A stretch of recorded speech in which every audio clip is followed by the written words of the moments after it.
Registration act के तहत registered एक बॉडी है जो गरीब नवाज के खुद्दाम के अपलिफ्टमेंट के लिए, वेलफेयर के लिए काम करती है। उस संस्था ने आज एक प्रेस कॉन्फ्रेंस रखी थी और उनके जो सेक्रेटरी साहब सरवर चिश्ती साहब, उन्होंने गैर जिम्मेदाराना तरीके से हमारे बारे में कुछ बातें आपके सामने रखी। उसका जवाब देना निहायत ही ज़रूरी है। पहले तो उन्होंने अपने अखलाक दिखाया कि किस तरीके से वो बात कर रहे हैं और कहते हैं कि हम हसनी हुसैनी हैं। हसनी हुसैनी कितना भी बुरा वक्त आ जाए अपने अखलाक से कॉम्प्रोमाइज़ नहीं करता है और ना ही हम करेंगे। दूसरा, उन्होंने कहा कि नसीरुद्दीन चिश्ती दरगाह में कुछ नहीं मांगता, दरगाह में कोई हैसियत नहीं है। जनाब, मेरा डीएनए दरगाह से जुड़ा हुआ है। मैं गरीब नवाज की औलाद हूँ, मैं उनकी 23वीं पुश्त में उनका पोता हूँ। आप चाहे मुझे चैलेंज करिए, मैं कोर्ट में साबित कर दूंगा। और सज्जादा नशीन spiritual head of the shrine नहीं होते हैं।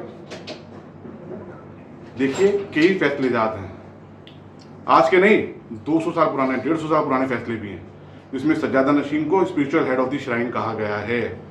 सरवर चिश्ती साहब, कुछ फैसले तो ऐसे हैं जो आपकी और दरगाह कमेटी के बीच में चले हैं, जिसमें हम पार्टी नहीं है। केस नंबर 245 1945 में कहा गया है, जो खुद्दाम और दरगाह कमेटी के बीच में मुकदमा चला कि सज्जादा नशीन स्पिरिचुअल हेड है। सुप्रीम कोर्ट ने कहा है कि सज्जादा नशीन is the spiritual head of the shrine. पुरानी हिस्टोरिकल बुक जितनी उठा के देखेंगे, सज्जादा नशीन is the spiritual head of the shrine. आप कहाँ घूम रहे हैं? आप अकबरनामा की जिंदगी में जी रहे हैं, आप मुगलों के दरबार में ना जिए। मुगलों ने जो करा था, हमारे बुजुर्गों ने उनसे जंग लड़ी, 28 साल कैद में रहे, लेकिन उनकी गुलामी मंजूर नहीं गई, ना उनके सामने झुके। अकबरनामा का जो आप वॉल्यूम पढ़ाते हैं लोगों को, अकबरनामा का वॉल्यूम भी AIR 1959 में जो हाई कोर्ट में आपने चैलेंज किया था दरगाह ख्वाजा साहब एक्ट को, उसके पैरा नंबर 39 के अंदर जो दिया हुआ है, उसमें डिस्कस किया जा चुका है ये इशू कि Khwaja Hussain was the descendant of the Khwaja Sahib, और उनको बाइज्जत दोबारा तौलियत पे बैठाया गया, सज्जादा नशीन के पद पे बैठाया गया। अगर दोबारा सज्जादा नशीन के पद पे नहीं बैठाया जाता तो शाहजहां क्यों फरमान जारी करता कि हम ऑफिस और सज्जादा नशीन को अलग कर रहे हैं, मुतवल्ली के ऑफिस को अलग कर रहे हैं? नहीं, ही वॉज द सज्जादा नशीन मुतवल्ली। शाहजहां के दौर तक सज्जादगी और मुतवल्लीशिप हमारे पास थी, सज्जादा नशीन के पास थी। और आप कहते हैं 800 साल का रिकॉर्ड हमारा भी है। गुम्बद शरीफ की चाबियां आप जिक्र करते हैं, गुम्बद शरीफ जो बना है वो 150 से 200 साल बाद बना है जनाब। 800 साल का रिकॉर्ड कहां से ला रहे हैं आप? सरवर साहब, हम हमारे अखलाक से कॉम्प्रोमाइज नहीं करेंगे। आपका मकसद ये है कि एक वापस से नया विवाद पैदा किया जाए और पूरी कौम से हमें लड़ाया जाए। लेकिन मुझे पूरा यकीन है, खुद्दाम हजरात में भी कई पढ़े लिखे लोग हैं, मेरी उम्र के भी और मुझसे बड़े भी हैं, वो इंशाअल्लाह ताला आपकी जज्बाती और गैर जिम्मेदाराना तकरीर के से गुमराह नहीं होंगे। वो आपकी इस तकरीर को रिजेक्ट करेंगे, क्योंकि हम लोग अमन चैन के मानने वाले हैं। हम कमिटेड हैं कि दुनिया के अंदर अमन चैन कायम रहे, पीस को हम प्रमोट करें। आपने जो दरबार से मैसेज दिया पिछले 3 साल में, वो किसी से छुपा हुआ नहीं है कि किस तरीके से हमें लोगों से बात करनी पड़ती है। 3 साल में पिछले क्या हुआ दरगाह के अंदर। इसलिए अगर इन तमाम बातों को मैं समराइज करता हूं, जो हमारा नजराने का इशू चला है, सरवर साहब ने आपको डॉक्यूमेंट पकड़ा है, नजराने का इशू जो है वो 1932 में जुडिशियल कमिश्नर का ऑर्डर था, और उस ऑर्डर में ये भी तय हुआ था इशू बनके कि क्या ये आदेश तमाम खुद्दाम कम्युनिटी पे लागू होगा या एक इंफरादी हिस्से से होगा। उसमें ये हुआ था कि तमाम ऑर्डर जो है पूरी खुद्दाम कम्युनिटी पे लागू होगा। उसमें सज्जादा नशीन को क्या कहा गया है, ये 1932 का order, judicial commissioner Ajmer. The Sajjada Nashin is the descendant or spiritual representative of the Holy Saint. Sajjada Nashin is the spiritual representative of the Holy Saint. इसके बाद में हो सकता है शायद इंग्लिश में,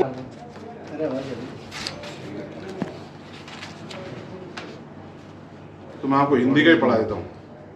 22/12/2010 का आदेश है,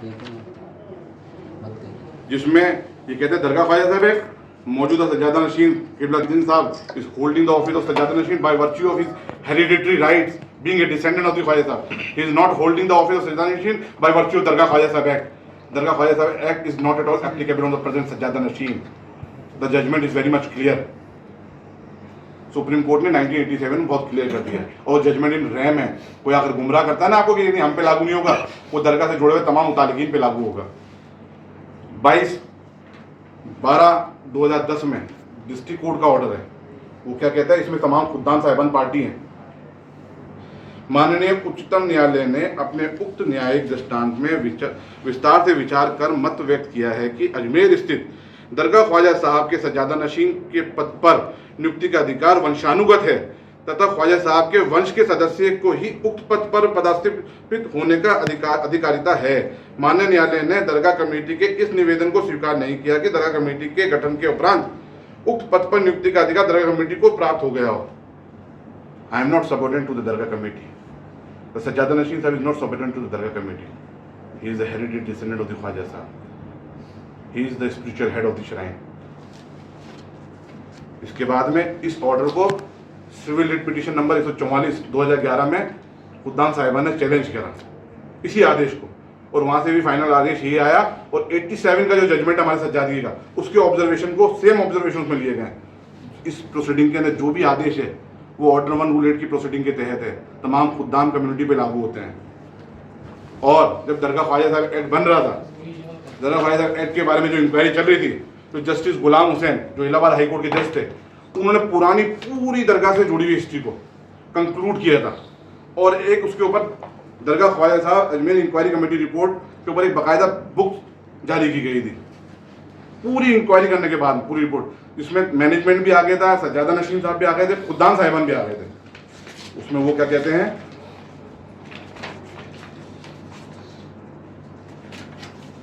page number 16, according to the gazetteer of Ajmer Merwara. देखिए वो भी अपने खुद के वक्तव्य नहीं दे रहे हैं। According to the gazetteer of Ajmer Merwara, Khwaja Sahab was twice married and his eldest lineal descendant called the Diwan ji is the spiritual head of the shrine. ये लिखा हुआ spiritual head of the shrine, मैंने नहीं कहा, वो gazetteer of Ajmer Merwara quote कर रहे हैं। All the descendants of Khwaja Sahab enjoying great consideration throughout India. The Nizam of Hyderabad will not sit in their presence. पत्रकार बंधु, हमारे दोस्त सब तशरीफ़ लाए, मेरे बुलावे पे बहुत बहुत शुक्रिया आपका। आपसे दो इशू थे जिस पे मेरी चर्चा करना बहुत ज़रूरी था। एक तो वफ़ अमेंडमेंट बिल जो आ रहा है, जिसके बारे में हम ऑलरेडी दिल्ली में प्रेस कॉन्फ्रेंस कर चुके हैं और ये कह चुके कि हम इस बिल का वेलकम करते हैं, क्योंकि हमने काफ़ी टाइम से पहले ही 2-3 बार मेमोरेंडम गवर्नमेंट ऑफ इंडिया को हम दे चुके हैं ऑल इंडिया सूफी सज्जादा नशीन काउंसिल की तरफ से, जिसका मैं फाउंडर और चेयरमैन हूँ। और मैं अजमेर दरगाह के जो आध्यात्मिक प्रमुख हैं क़िबला दीवान सैयद ज़ैनुल आबिदीन साहब, उनका उत्तराधिकारी भी हूँ। हम लोग पहले भी मेमोरेंडम गवर्नमेंट ऑफ इंडिया को दे चुके हैं कि वफ़ के एक्ट में अमेंडमेंट किया जाए। उसमें काफ़ी सेक्शन ऐसे हैं जिसमें अमेंड किया जाना बहुत ज़रूरी है। पहला हमारा वफ़ अमेंडमेंट बिल का ये था इशू के उसमें दरगाहों की पोजीशन को डिफ़ाइन किया जाए, दरगाहों के कस्टम ट्रेडिशन के बारे में कहा जाए कि मौजूदा एक्ट उसके बारे में पूरी तरीके से साइलेंट है। और उसके बाद में हमने कहा था कि जो वफ़ बोर्ड काम करता है पूरे देश में, और ये किसी से नहीं छुपा हुआ है कि वफ़ बोर्ड जिस तरीके से काम कर रहा है उसमें कितना करप्शन, और इसके लिए कोई इनकार भी नहीं करेगा। आप किसी के पास भी चले जाएं पूरे देश में, हर इंसान उससे पीड़ित है। अगर कोई वफ़ से जुड़ा हुआ इंसान है तो, किसी ने गलती से अपनी प्रॉपर्टी को वफ़ कर दिया है तो इसी मामलात को लेकर के हम लोगों ने वफ़ अमेंडमेंट बिल जो लाया गया था गवर्नमेंट ऑफ इंडिया की तरफ से, उसका वेलकम किया था। देखिए, गवर्नमेंट की मंशा बहुत साफ थी। गवर्नमेंट ऑफ इंडिया ने उस अमेंडमेंट बिल को खुद ने पहल करते हुए जॉइंट पार्लियामेंट्री कमेटी को रेफ़र किया कि ताकि कुछ लोग अगर ऑब्जेक्शन कर रहे हैं, कोई लोग भ्रांतियाँ पैदा कर रहे हैं, गुमराह कर रहे हैं, तो सारी भ्रांतियाँ, सारी जो ऑब्जेक्शंस हों या कोई कंसर्न हो किसी का, तो वो सब चीज़ें उसके अंदर जॉइंट पार्लियामेंट्री कमेटी में डिस्कस कर लिया जाए। उसका भी हमने बहुत वेलकम किया। मैं आप मीडिया बंधु के माध्यम से देश के मुसलमानों से और तमाम तंजीमों से भी अपील करता हूँ कि देखिए, वफ़ में अमेंडमेंट की ज़रूरत है, इससे कोई इनकार नहीं करेगा। सिर्फ इस बुनियाद पे हमें इस बिल के विरोध करना कि ये बिल बीजेपी ला रही है तो गलत है। वफ़ एक्ट जो था उसमें 1954 में भी अमेंडमेंट हुआ, 1995 में भी अमेंडमेंट हुआ और 2013 में भी अमेंडमेंट हुआ। तो अमेंडमेंट होते रहे हैं। वफ़ का जो मामला है बिल्कुल मुसलमानों से जुड़ा हुआ मामला है, शरीयत का मामला है, और मुसलमान से बहुत ज़्यादा करीब तरीन तरीके से जुड़े हुए हैं, उनके जज्बात भी जुड़े हुए हैं।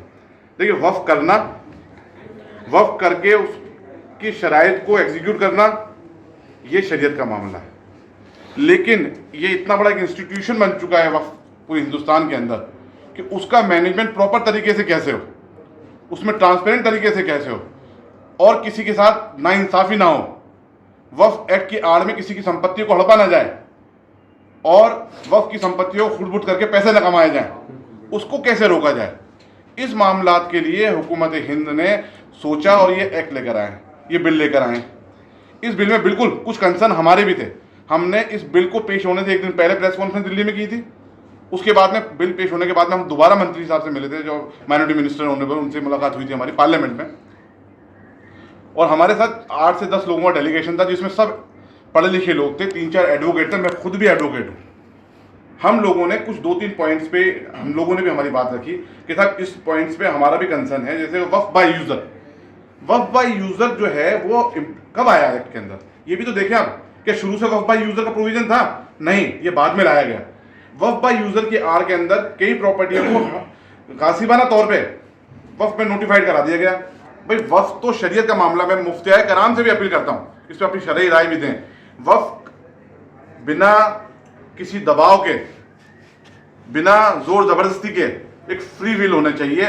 वक्फ डेडिकेट होना चाहिए इन राइटिंग और ओरल, तो वक्फ है। आप सर्वे के आधार पर वक्फ कर रहे हैं कि ये वक्फ बाय यूजर की कैटेगरी में आता है कि ये है, क्योंकि चैरिटेबल और रिलीजियस और पायस पर्पस से इस्तेमाल हो रही प्रॉपर्टी, सामने वाले मालिक ने प्रॉपर्टी वक्फ करी हो या नहीं करी हो, आप उसको वक्फ बाय यूजर की कैटेगरी मिला के वक्फ कर देते हैं। तो जनाब मेरा कहना यह है कि कौम को गुमराह ना करें। और तमाम तंजीमों से मैं अपील करता हूं, अभी अच्छा मौका मिला है। देखिए कई लोग पीड़ित हैं, और मैं खुद भी, आप जिस हवेली में बैठे हुए, ये हवेली 1942 में रजिस्टर्ड वक्फ हुई थी, और वक्फ बोर्ड ने मिली भगत करके 1969-70 के अंदर दोबारा से नोटिफाई कर दिया। आज तक मैं केस में लड़ा हूं इसके अंदर। तो वक्फ के कारिंदे, वक्फ बोर्ड गबन करते हैं, करप्शन करते हैं, इससे ये किसी से नहीं छुपा हुआ। इसमें अमेंडमेंट होना जरूरी है।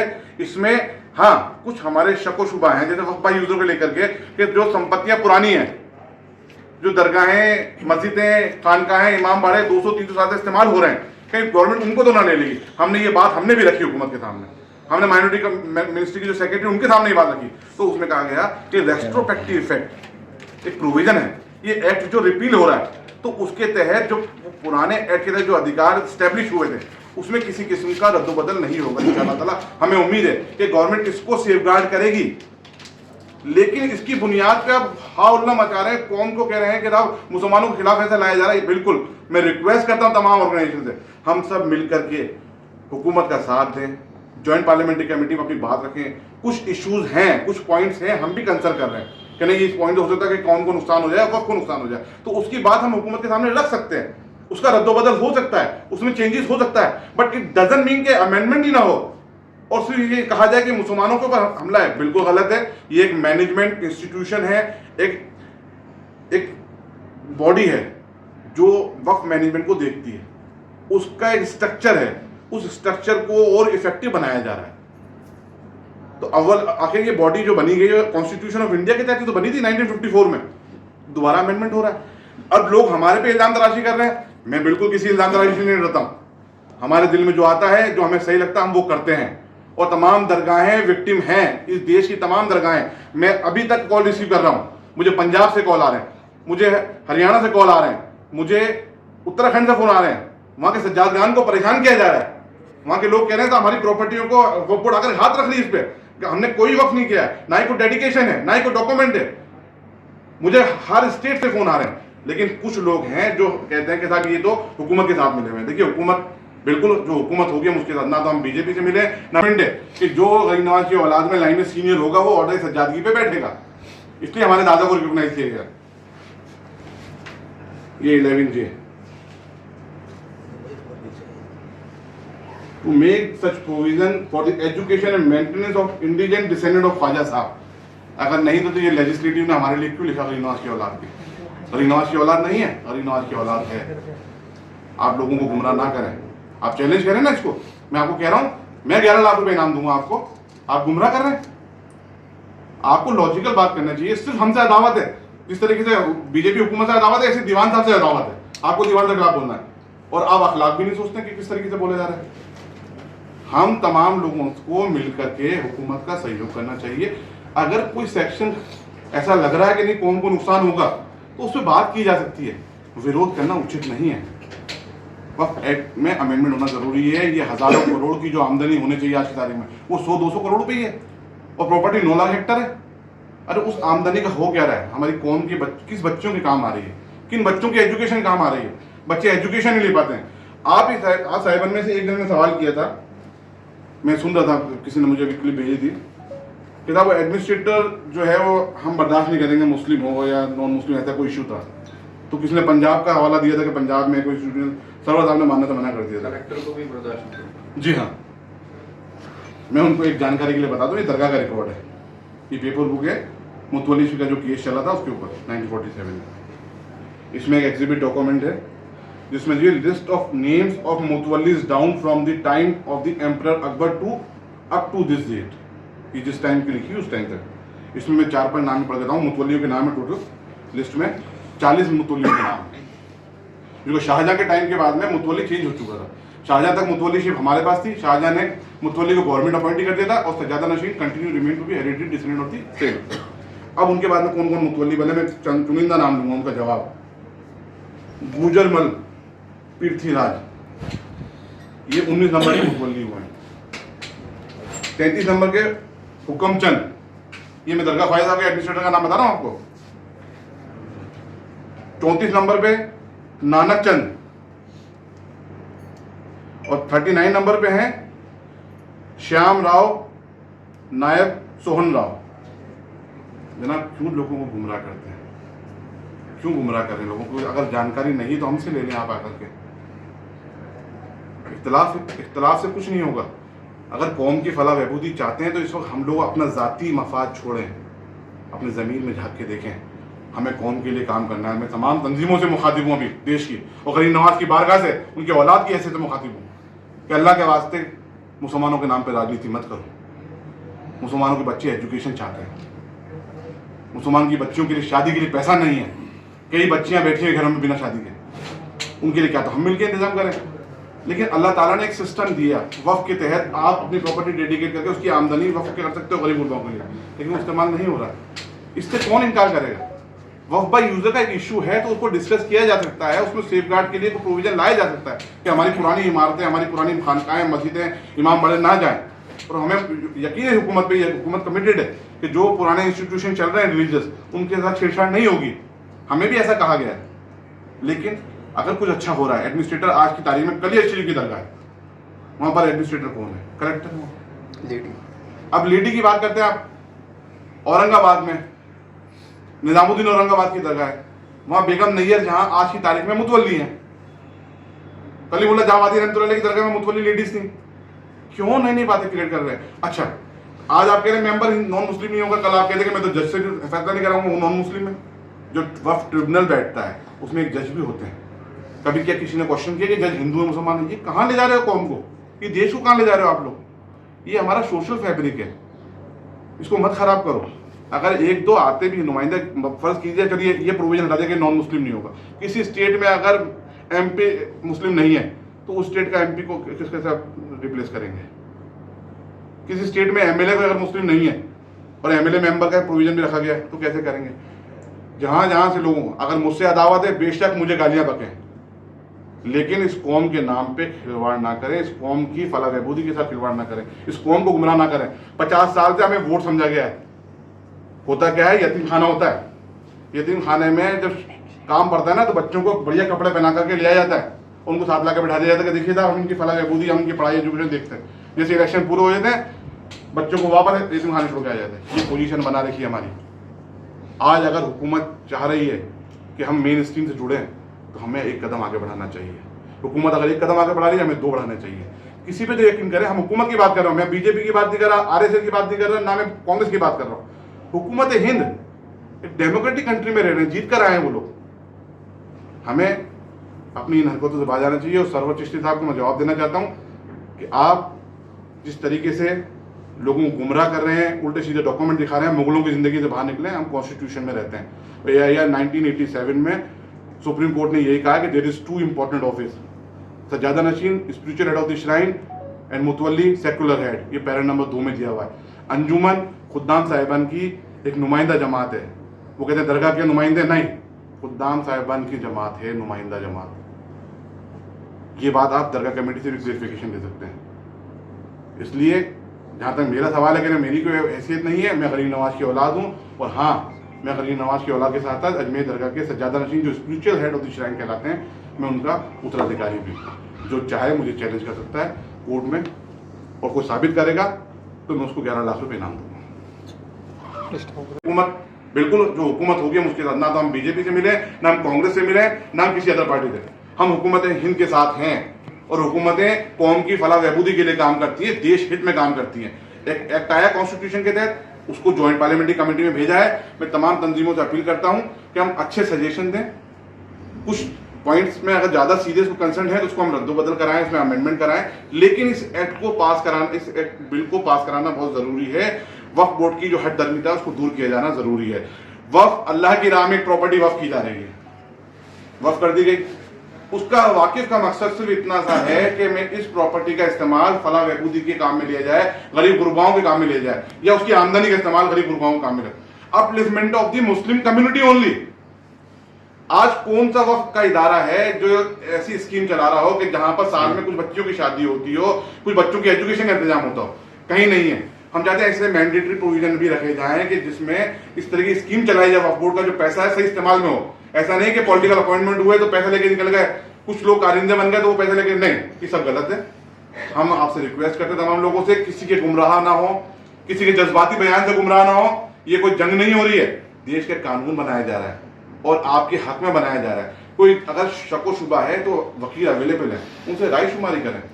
कुछ पॉइंट हो सकता है कि सेक्शन में कोई अगर दिक्कत आ रही है, उसको अब बड़ी बड़ी तंजीमें हैं, वो ज्वाइंट पार्लियामेंट्री कमेटी में जाएं, अपनी बात रखें, बड़े बड़े वकील हैं वो जाके रखें। लेकिन इसको कहते हैं कि मुसलमानों के खिलाफ, ये गलत है। हम लोगों ने तो समर्थन किया है, इस 2 पॉइंट से किया। एक तो ये ट्रांसपेरेंसी आना जरूरी है, वक्त का पैसे का इस्तेमाल मुस्लिम कम्युनिटी के अपलिफ्टमेंट के लिए होना जरूरी है, गरीब बच्चों के लिए होना जरूरी है। दूसरा, दरगाहों की पोजीशन उसमें डिफाइन की जाए, दरगाहों के कस्टम ट्रेडिशन, हम चादर चढ़ाते हैं, फूल चढ़ाते हैं, अगरबत्ती जलाते हैं, इसका कहीं है ही नहीं वो वक्त के अंदर कहीं। सज्जादा नशीन जो स्पिरिचुअल हेड होता है दरगाह का, जो लीगल रिप्रेजेंटेटिव होता है होली सेंट का, उसकी के प्रोविजन नहीं है, बिल्कुल एक साइलेंट है। तो हमने ये रिक्वेस्ट की थी कि इसमें जो बोरा और आगा खानी बोर्ड का प्रोविजन रखा है, तो इसमें दरगाह बोर्ड का प्रोविजन भी रखा जाए, दरगाह बोर्ड अलग से बनाया जाए, या फिर इसी के अंदर दरगाहों की पोजीशन, कस्टम ट्रेडिशन को डिफाइन किया जाए। पहला इशू तो आप लोगों से बुलाने का ये था। तीसरा पॉइंट ये था, दूसरा कि आज अंजुमन खुद्दाम ख्वाजा साहब एक संस्था है अजमेर के अंदर, जो and the Maharaja of Jaipur, Gwalior and Jodhpur placed them on seat with themselves. This kind of regard सज्जादा नशीन को मिलता था। अब सरवर चिश्ती साहब, आज आपको अपनी बात रखनी चाहिए थी वक्फ एक्ट के ऊपर। आप लॉजिकल बात करते हैं, लीगली तरीके समझाते हैं, सिर्फ विरोध करना और उस बात पे तो कम बातचीत करिए। आपको कंसर्न नहीं था दीवान साहब से और मुझसे, तो मैं आपको ये चैलेंज देता हूं। पहले तो मैं गरीब नवाज की औलाद हूं, मेरा वर्ड वापस कोट कर लें, और मैं अजमेर दरगाह के स्पिरिचुअल हेड सज्जादा नशीन साहब जो स्पिरिचुअल हेड होते हैं दरगाह के, मैं उनका उत्तराधिकारी हूं। आप किसी अदालत में चैलेंज कर दीजिए और साबित कर दीजिए कि हम गरीब नवाज की औलाद नहीं है और सज्जादा नशीन हेरिटेज नहीं है, मैं आपको 11 लाख रुपए का इनाम दूंगा। ये मेरी तरफ से आपको इनाम है। आप कौम को गुमराह ना करें।